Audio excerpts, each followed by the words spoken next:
आपका सौभाग्य है, आपका सौभाग्य है, आप नवाणु कर रहे हो ना। आदिनाथ भगवान ने जिस तीर्थ को स्पर्श किया, जिस भूमि को स्पर्श किया, उस भूमि पर आपके पावन पगले जा रहे हैं। नवाणु पूर्व बार, नवाणु पूर्व बार। आपको मालूम है नवाणु पूर्व यानी क्या होता है? नवाणु पूर्व यानी क्या? नवाणु कर रहे हैं, लेकिन नवाणु पूर्व क्या? परमात्मा नवाणु पूर्व बार गिरिराज की यात्रा की। भगवान नवाणु पूर्व बार गिरिराज पर पधारे। एक पूर्व यानी 70,560 अब्ज वर्ष। वापिस रिपीट कर रहा हूं।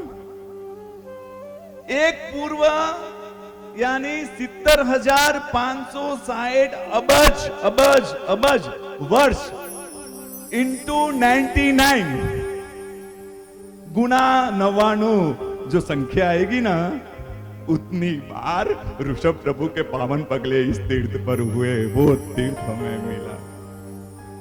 प्रभु जब ऊपर आए, हमेशा रायन वृक्ष के नीचे समवसरण लगा भगवान का। आपको लगता है कैसे होता होगा, इतने बार कैसे आए होंगे? वो भगवान पहले तीर्थंकर के थे, आयुष्य भी इतना था, शरीर का सत्व भी इतना था। भगवान हमेशा रायन वृक्ष के वहीं ही बैठे।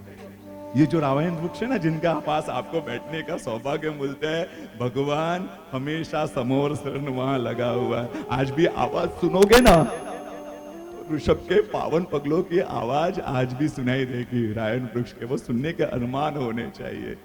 भगवान एक ही तिथि को आए थे। कौन सी? फागुन सुद आठम।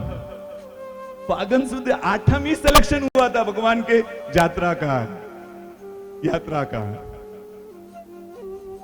भगवान की एक और खासियत, हमेशा घीटी पाग से ही लगभग चढ़े हैं भगवान। जहां से उतरते हो और यात्रा दूसरी तीसरी करते हो, उसी घेटी पाग से ही भगवान ऊपर चढ़े।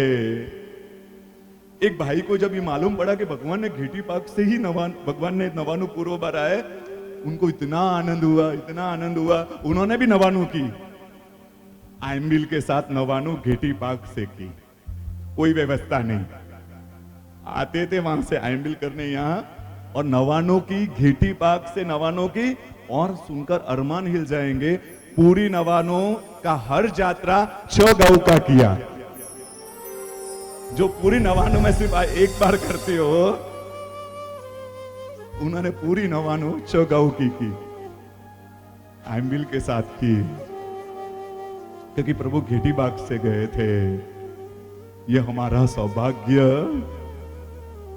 भगवान का शत्रुंजय से ये नाता है, ये आदिनाथ का शत्रुंजय से ये नाता है। वो भूमि हमें मिली, हाँ, वो सौभाग्य हमें मिला। सच में बोलूं तो हमारे सौभाग्य की कोई नजर उतारे, ऐसा सौभाग्य हमें मिला है। नवाणु पूर्व बार भगवान जिस धरती पर आए, वो भूमि हमें मिली। ऋषभदेव भगवान 23 तीर्थंकर, नेमिनाथ भगवान को छोड़कर बाकी सभी तीर्थंकर भगवान के चरण स्पर्श इस गिरिराज पर हुए, नेमिनाथ भगवान को छोड़कर। आप सिर्फ नेमिनाथ भगवान और 23 तीर्थंकर की दुनिया नहीं है, ये शाश्वत गिरिराज है। यानी कि पिछले 24 के भी कई तीर्थंकर भगवान के यहां पगले हुए होंगे। आने वाली 24 के कई तीर्थंकर भगवान इस भूमि को स्पर्श करेंगे। ये हमारा सौभाग्य है। जिस भूमि को तीर्थंकर ने स्पर्श किया, वो भूमि को स्पर्श करने का ये तो हमारा सौभाग्य। हमारी ताकत नहीं, बाकी पैर भी नहीं देने चाहिए गिरिराज को, हाँ? लेकिन हमारे शरीर का सत्व नहीं है, बाकी वहां का एक एक कण है ना, एक एक कण वो पवित्र ऊर्जा से भरा हुआ है।